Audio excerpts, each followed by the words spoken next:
Sjáum hvað setur þessi undanúrslitaleikur. Fyrri undanúrslitaleikur kominn af stað. Og hér flautað til hálfleiks á Afísvellinum í Laugardalnum. Þróttur 0, IBVF 0.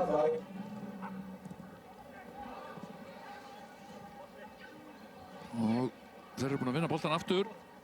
Og Síslána! Óla Rós! Og þessi verður! Það er búin að skora! Þróttur að skora! Það varamaðurinn! Þórdís Nanna Ágústsdóttir! Hér á 80. mínútu! Það var mjög furðulegur aðdragandi að þessu marki! Það var mjög sérstakur aðdragandi að þessu öllu saman! En það komið mark. Sjáum þetta þar. Kemur hérna á veran í Slána Rós. Og síðan eitthvað hik á þeim og sýnist að Voitane.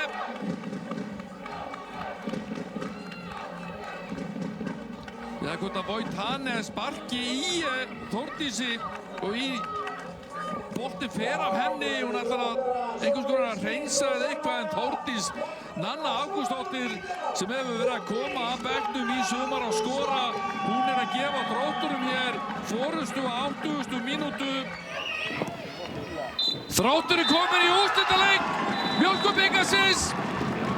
Árið 2026 vinna IBVF með einu marki gegn engu.